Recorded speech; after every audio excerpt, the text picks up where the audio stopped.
Okay, magandang gabi at happy Sabat po sa ating lahat mga minamahal ko mga kapatid. Maraming salamat sa nagbibigay ng mensahe ng awit na atin pong magbibigay ng isang papuri sa Panginoon na tayo ay nagsasamba sa Kanya. So ngayong gabi mga kapatid, ako po ang naatasan ng ating mga nangasiwa na magdala ng mensahe sa atin ngayong gabi at ang akin pong inihanda para sa atin pong mensahe ay itong nasa Galatia 5, ang mga gumagawa ng laman at ang bunga ng Espiritu. So ito mga kapatid ay napakagandang mga bagay na atin pong mapag-aralan ngayong gabi. Subalit bago tayo magsisimula, ay nais kong tayo po ay manalangin ng sandali. Dakila naming Diyos, ngayong gabi, narito Panginoon ang inyo pong salita ay amin pong pag-aralan.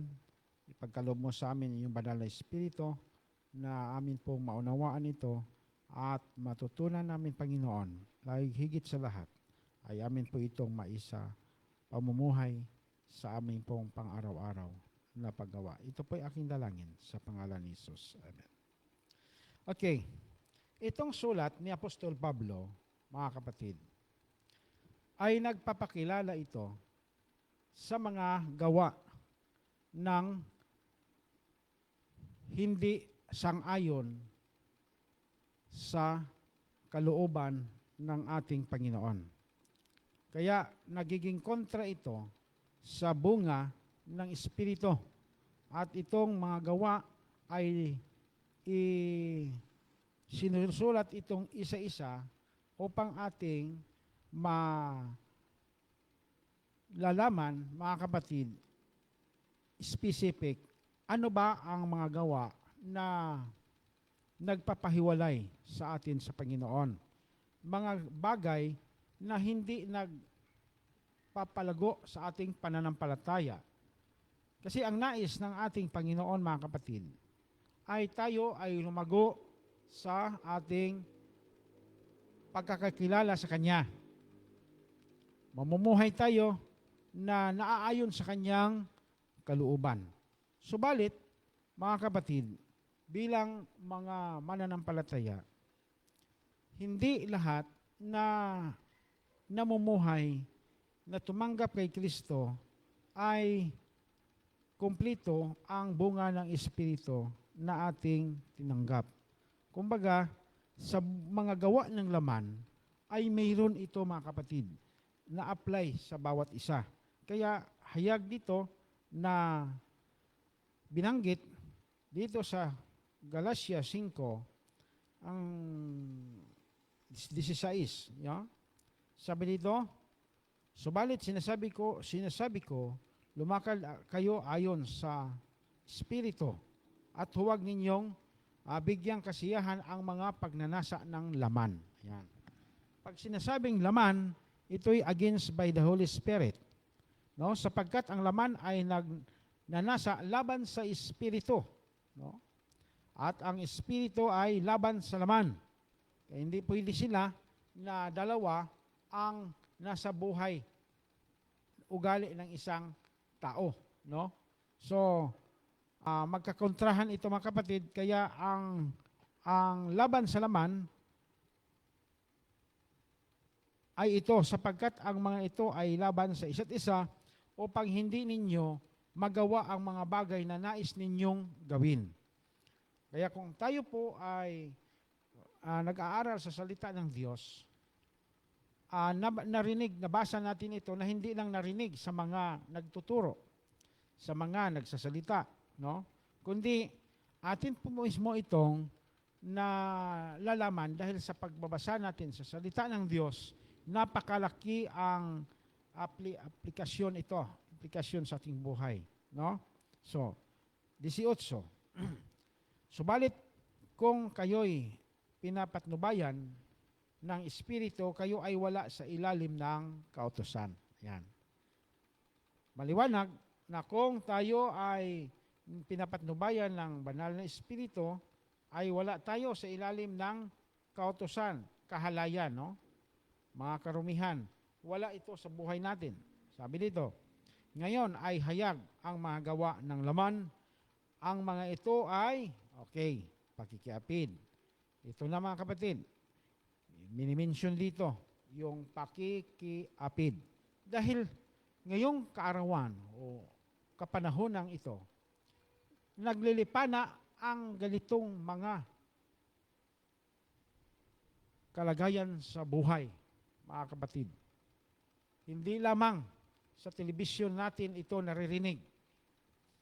Hindi lamang sa ating mga komunidad, mga kapitbahay natin na naririnig.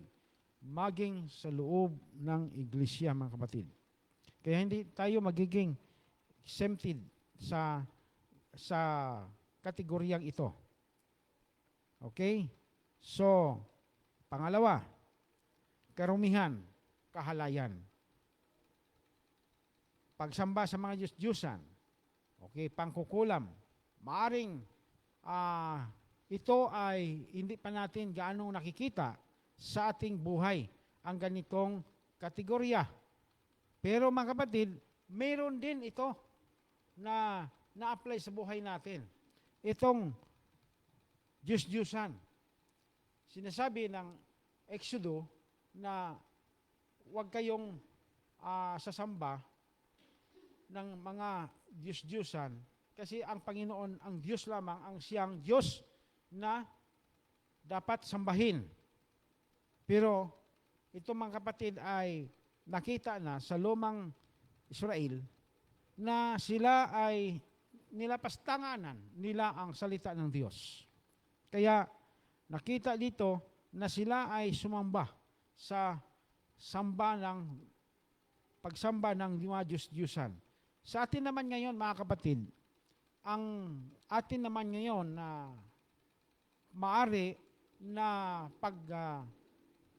tatamaan dito sa pagsamba ng mga Diyos-Diyusan ay itong ating mga sarili, mga kapatid.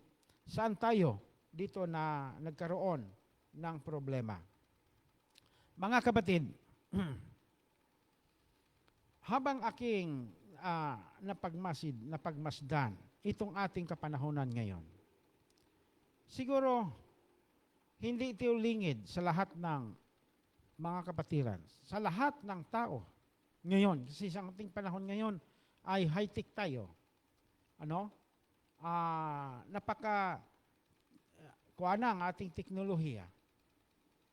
Kaya, napansin ba ninyo na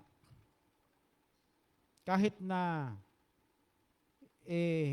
nag-request ka, nag-order ka, hindi Sabado. Ngayon, kaya ang in-order mo sa online, dumating man ng Sabado. Ano ngayon ang iyong gagawin? Aywan ko, kung mayroong bumalik, hindi kaya binayaran na lang? Kasi nasa bahay naman, hinatid naman, no? Mga kapatid, ito ang ibig kong sabihin na ang ating mga sarili ay nakalambigit ba? Naka-engage sa laman, mga kapatid.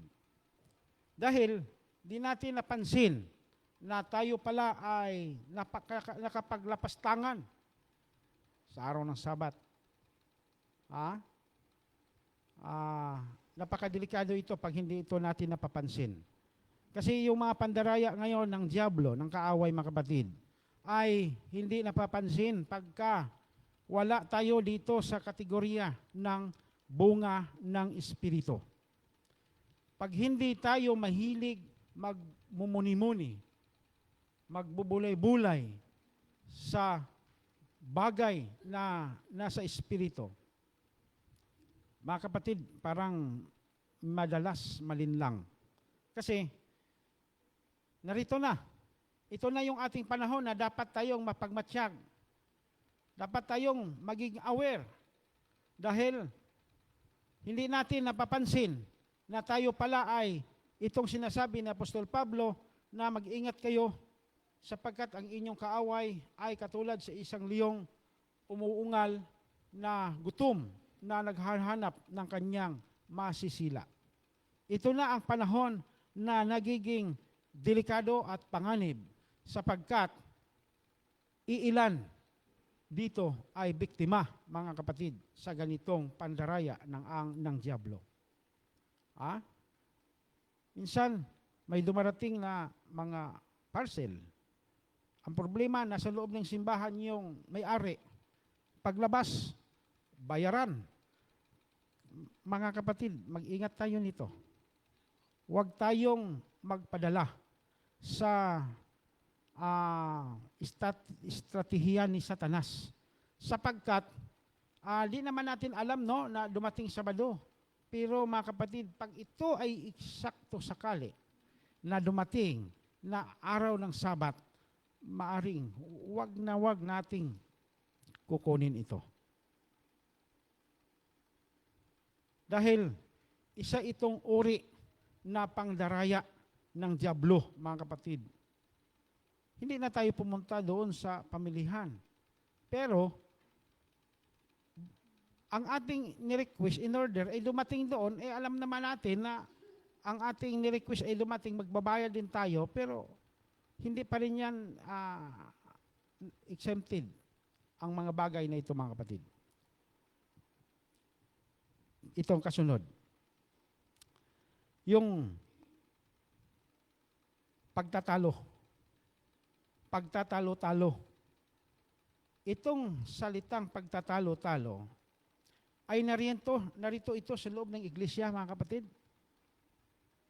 Ito ay isa sa mga problema ng iglesia sapagkat mayroong ugali tayo na ganito, mga kapatid. Paninibugho. Malaking problema din ito, ang paninibugho na ito. Dahil hindi nakokontrol ang ating sarili, kaya ito, kalabanan ito sa mag-asawa. Na parang nagkukulang ng tiwala at nakalimutan na ang asawa mo pala ay napakabuti, napakabait, mayroong negatibong kaisipan, nagkakaroon tuloy ng matinding awayan, kaya itong alitan, papasok ito, yung alitan. Kasi hindi na nagkaintindihan, no? At magre-resulta ito sa malaking problema, maari pa na ito ang pasimula ng paghiwalayan. Kaya mga kapatid, titignan natin ang unang husto. Bilang tayo ay mga binigyan ng karunungan ng Diyos sa kaisipan, sa pagmamasid sa kapanahunan, angkop sa katuparan ng nasulat sa banal na kasulatan. Kaya napakalaking advance natin. Bago dumating ang problema ng ating sinusulat ng banal na kasulatan na siyang makatuparan o natutupad, mga kapatid, mayroon na po tayong natutunan. Kaya yung atin pong natutunan, ito'y napakalaking pundasyon sa ating pagkakilala sa ating Panginoon. Sapagkat tayo ay nakokontrol na natin ang ating mga ugali, mga sarili. No? So, itong pagkamakasarili, meron din ito, mga kapatid. Hindi ito malayo, no, sa mga kapatiran na narito, mga bayan ng Diyos. Mayroon ito, kaya inihayag ni Apostol Pablo ang ganitong 18 mga kategorya ng mga pag-uugali na pag ito ay mayroon, ang bawat isa sa atin, ang sabi dito sa baba, ay hindi magmamana sa kaharian ng langit. Okay? So, anong kasunod? Pagkakabahagi. Mga kapatid, itong pagkakabahagi ay narito din ito. May kampi sa kabila, may kampi dito sa kabila, kaya nagiging resulta. May mga pabor. So, hindi maganda. Kailangan nakikita natin ang mga bagay na ito. Okay. Yung pagkakampi-kampi. Yan. Pagkakampi-kampi. So, hindi maganda. No? Kaya, dito, ang pagkainggit. Siguro yung paglalasing, kung aktibo tayo, wala ito, pero mga kapatid, hindi pa rin labas dito ang mga mananampalataya. Marami pa rin akong nakikita o nalalaman na may nagiging biktima sa ganitong bagay, pag-uugali. Kalayawan. So sabi dito, ang mga katulad nito, binabalaan ko kayo, na gaya ng aking pagbabala noong una sa inyo, na ang mga gumagawa ng gayong mga bagay ay hindi magmamana sa kaharian ng Diyos. Ito ay napakagandang binanggit ng ating apostol upang ma-review natin, mga kapatid. Ating masiyasat ang ating mga sarili kung tayo ba ay mayroong ganito. Oo nga, kung tayo ay mayroong ganito na mga klaseng mga pag-uugali, saan dito sa 18 mga kategorya, mga kapatid, ito na yung ating iluhod sa Panginoon. Dahil pagka dumating ang paghuling ulan, ang pagbubuhos ng Espiritu, at mayroon tayong ganito, mga kapatid, tama ang sinabi ni Pablo na hindi talaga magmamana sa kaharian ng Diyos. Dito tayo, bunga ng Espiritu. Paano ba tayo lumakas at lumago at magiging isang araw ay magiging opisyalis sa iglesia? Ito ay nakikitaan ng ganitong mga kategorya sa aspeto ng pananampalataya. Subalit ang bunga ng Espiritu ay, pag-ibig. Ito, mga kapatid, kasi pag ang pag-ibig ay nariyan sa atin, wala tayong tinatanging tao. Ang kahirapan ng kanyang naranasan ay parang tayo'y kasama na rin. Kagalakan, kahit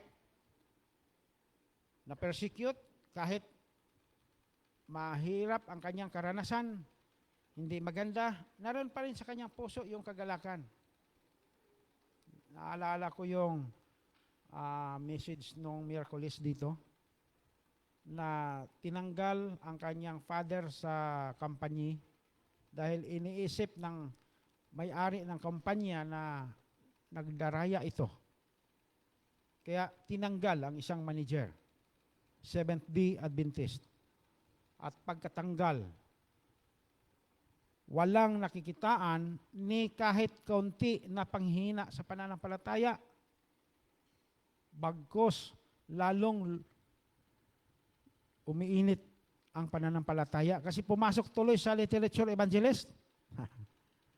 Pumasok at usad niya ang kanyang pangangailangan kasama sa mga anak na nag-aaral na patuloy na naglilingkod at lalo pang naglilingkod sa Panginoon. Kaya kapayapaan, kagalakan, mga kapatid, na kahit na itataob na ang kaldero, nariyan pa rin sa kanyang puso ang kagalakan. Hindi ba natatakot? Hindi siya natatakot na mawala ng trabaho. So, hindi niya kini-question ang Panginoon sapagkat wala naman siyang kahit konting kasalanan. At nadamay siya sa ganong problema dahil siyang manager, nawawalan siya ng trabaho sapagkat sa kanyang lahat ay binagsak ang lahat ng problema. Pero, hindi siya nanghihina, mga kapatid. Tuloy-tuloy, na lalo siyang naglilingkod sa Panginoon. Yung kagalakan, kapayapaan, at pagtitiyaga kagandahang loob, kabutihan at katapatan ay lalong nakikita sa bayan ng Diyos pagka dumating ang hindi magandang pagkakataon sa ating buhay. No? Hindi tayo magka-question sa Panginoon. Bagkus, pasalamatan natin ang Panginoon sapagkat ang Diyos ay mayroong layunin. Yung kanta na ang Diyos ay mayroong layunin sa lahat ng mangyayari sa buhay ng tao. Mga kapatid, nais lang talaga ng Diyos na tayo ay mahasa. Kumbaga, mag-isip, lalo tayong matututo. Baka nga, sa tinanggap natin na kagandahan ng pamumuhay, humihina yung ating pananampalataya, kaya pinaalalahanan tayo ng Diyos, no? Sana, sa bawat mga paalaala ng Diyos, ito ay nagresulta ng pinakamagandang pagbalik loob natin sa Diyos. No? Hindi yung panghihina, hindi yung tatakwil na natin ang Panginoon. May mga tao, may mga lingkod ng Diyos na kung saan pag dumating ang problema, hiniwalayan na nila ang Diyos. Kaya, yung katapatan, yung kaamuan, pagpipigil sa sarili, laban sa mga ito ay walang kautusan at ipinako sa krus ng mga na kay Kristo Jesus ang laman na kasama na ang masasamang pagnanasa at mga kahalayan nito kung tayo'y nabubuhay sa pamamagitan ng Espiritu, lumakad din tayo sa patnubay ng Espiritu. Ito mga kapatid, napaka tested and proved na ito sa mga nakaranas sa bayan ng Diyos. Na hindi talaga tayo hiniwalayan. Maliban na mga kapatid, kung nagpapasya ang isang tao na siya ay tatalikod na sa pananampalataya. Walang magagawa ang Panginoon sa kanyang buhay. So, idadaan sa tampo, idadaan sa samang loob. Ganyan yan, mga kapatid. Maging sa ating iglesia. Pagka ito ang ganito ang mangyayari, mga kapatid, mayroon akong nakausap na isang elder. Sabi niya, pag ako ang nanghihina, pag ako ang nagbabackslide, huwag niyo talaga akong dadalawin. Kaya baka lalo pa akong magagalit sa inyo. Huwag niyo talaga akong i-message na maggagawa ng programa doon para magme-message para sa kanya. Sabi niya, galit na galit ako sa ganyan. Pag ako'y mabackslide, huwag niyo talaga akong dadalawin.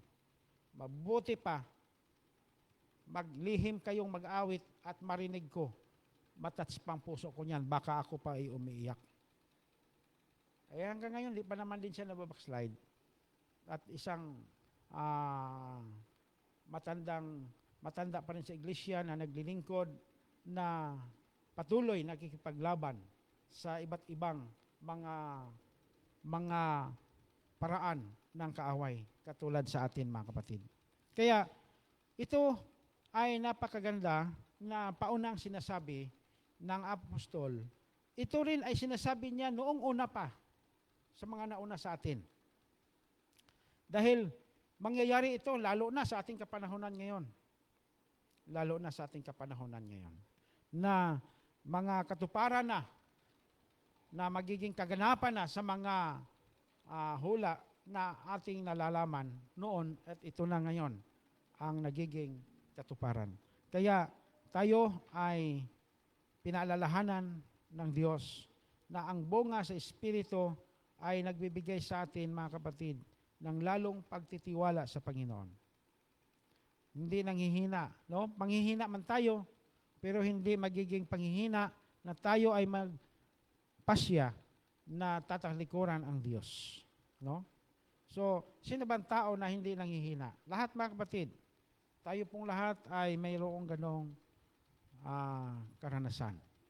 Sino bang tao na nagiging kompleto dito sa bunga ng Espiritu. Hindi talaga ito mga kapatid maaring makompleto. Maaring ngayon, mayroon tayo, pero maaring sa sunod na mga panahon, natuklasan na lang natin na tayo pala ay nabigo. Yung sinasabi sa 2 Korinto 3:5 na siyasatin ninyo ang inyong mga sarili. Gusto kong basahin ito. 2 Korinto.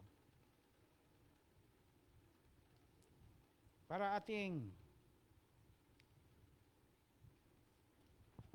malaman kung paano tayo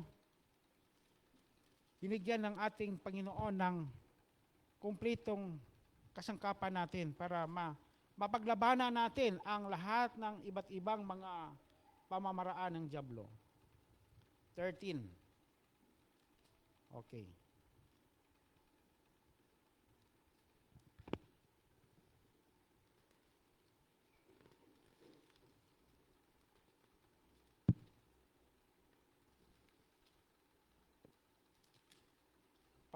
Sabi dito, siyasatin ninyo ang inyong mga sarili kung kayo ay nasa pananampalataya. Subukin ninyo ang inyong mga sarili, hindi ba ninyo nalalaman na si Jesucristo ay nasa inyo, malibang kayo'y nabigo sa pagsubok. Itong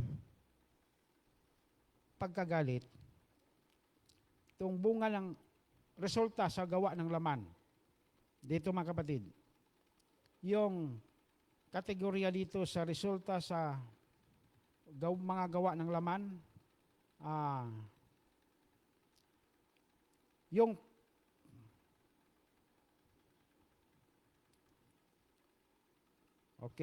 pagkagalit. Yan. Halimbawa,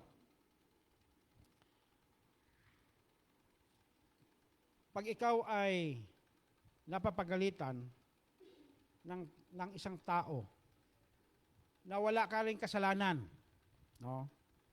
Napapagalitan ka ng wala kang kasalanan at yung galit ay parang ginawa ka ng bata, no? Minura ka na at mga masasakit na salita. Dito natin mababalikan ang sinasabi dito ng bunga sa Espiritu.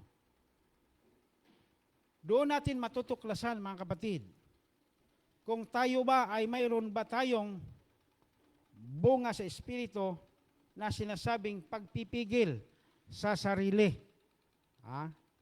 Temperance. Doon natin makikilala ang ating buhay, ugali sa panahon na dumating ito. Kasi pag hindi ito mangyayari at darating, paano natin makikilala na tayo pala ay mayroon ng ganong espiritu? Doon natin matuklasan mga kapatid na nakipagbroka din tayo, nakipagbakbakan din tayo hanggang sa nagkadidimandahan na sa barangay. Lumaki ang problema. Pero sa panahon na tayo ay naroon yung pagpipigil sa sarili, nandoon yung kagandahang loob, nandoon yung kapayapaan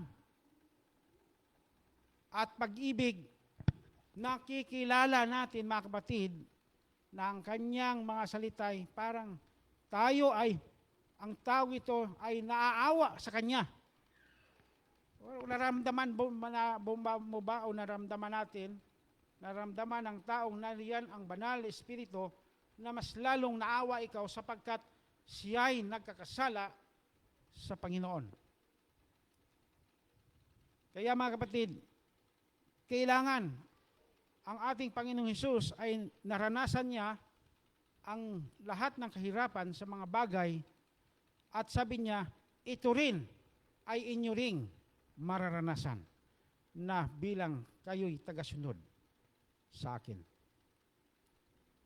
Which is na kung ito'y ating pong mararanasan, mga kapatid, ay hindi po ito bago sa atin. Noong una, sinasabi na ito ni Apostol Pablo at hanggang sa atin ngayon, kaya sa panahon na dumating ito, hindi, tawag diyan, hindi aksidente na dumating. Kasi nga, ang dyablo ay hindi naman siya magsasabi na mamaya o bukas, sunod araw ha, manda ka. Kaya doon kita bibirahan. Surprise talaga mga kapatid. Satan is like the roaring lion. Hindi talaga ito nagpaparamdam. Hindi ito nagbigay ng babala. At ito ay napaka-surpresa po ito na mangyayari sa atin upang tayo ay subukin sa ganong bagay. Praise the Lord. Pag ang naramdaman natin ay mas lalo kang naaawa sa Kanya dahil sa Kanyang pagkakasala, ay lalabas sa iyong puso ang manalangin ka para sa Kanya, mga kapatid. Panalangin mo siya. Kaya, yung bunga ng laman, yung mga resulta sa gawa ng laman, kahit tayo ay narito na sa Panginoon, hindi pa rin ito mga kapatid, libre tayo dito. Sapagkat hindi pa lubusan na nawawala sa atin. Bakit? Hindi rin natin isinusuko sa Panginoon. Hindi rin natin ito niluluhod sa Panginoon. Dahil pag mayroong sumuntok sa atin, ay susuntok rin tayo. Adi, suntok ka na, di ba? At pag mayroong nagagalit sa iyo, ay nagagalit ka rin. Kaya madalas, naipapayo ko ito sa aking may bahay, sa aking asawa. Sabi ko, pagka mayroong nagagalit sa iyo, huwag kang pumatol. Ibig na siya lang yung nagamit ni Diablo, ikaw kasama ka na ngayon. Kailangan tayo mga kapatid na magiging mapagmatiyag. Marunong tayo kumikilala sa gawa ng kaaway. Kasi maging ang mga hirang ay kanyang bibiktimahin, mga kapatid. Maging ang kanyang mga hirang. Kaya hindi man ito palagi sa ating buhay itong pag-ibig, hindi ito, ito mga kapatid ay lagi nating sinasabi. Pero ito hindi palagi. Bakit? Pag mayroong taong paulit-ulit na naghihingi sa atin, nagagalit na tayo. Diba? Nakapagsalita na tayo ng parang labas sa puso natin na hindi na maganda ang nagiging nailabas sa ating puso. Kasi parang nagsasawa na. So, itong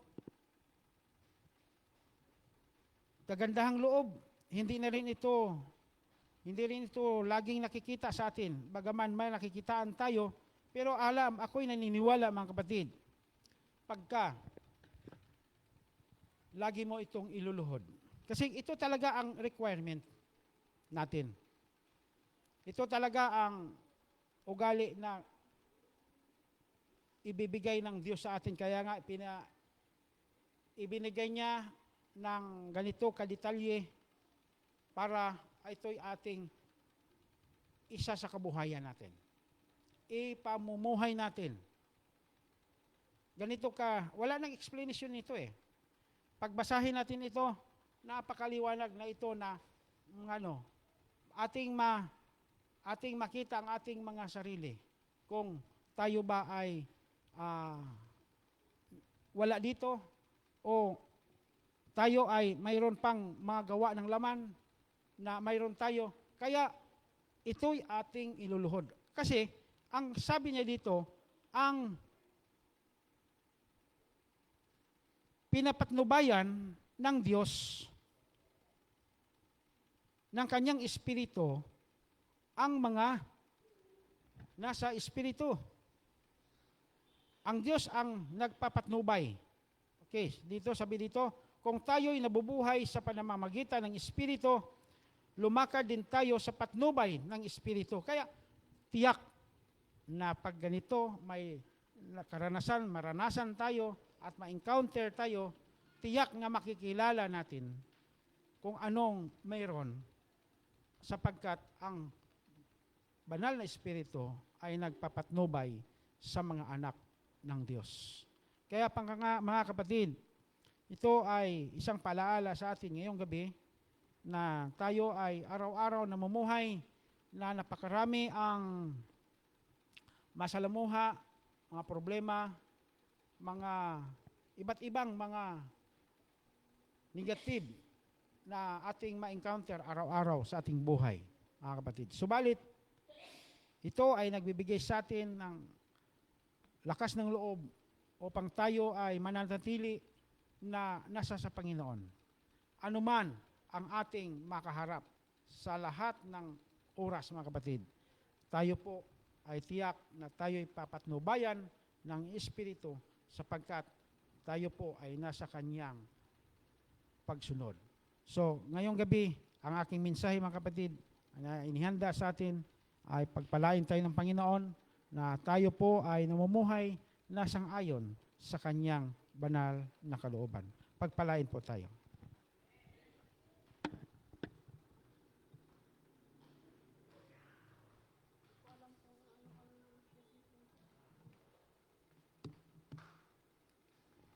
Para po sa ating pagtatapos, tayo pong lahat ay tumayo at ating pong awitin ang There's Life in Alok.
Ama, salamat po ng marami sa gabi pong ito, sa inyo pong pagbigay sa amin ng pagkakataong kami ay inyong pinalalahanan. Sa bunga ng Espiritu na kung saan, O Diyos, ito po ang inyo pong nais sa inyo pong mga anak. Tulungan kami, Panginoon, na amin pong suko sa inyo ang amin pong mga ugali na ito ang mga gawa ng laman na mayroon kami, O Diyos. Tulungan kami na ito, Ama, ay amin pong isurrender sa inyo upang kayo ang magtanggal nito sa aming mga pag-uugali. At mamumuhay kami na sa ilalim ng pagpapala ng bunga ng Espiritu na sa inyo pong pagbalik, ang kami ay nakahanda o Diyos na sasalubong sa inyong pagdating. Ito po ang aking dalangin sa pangalan ni Jesus. Amen. Okay, please.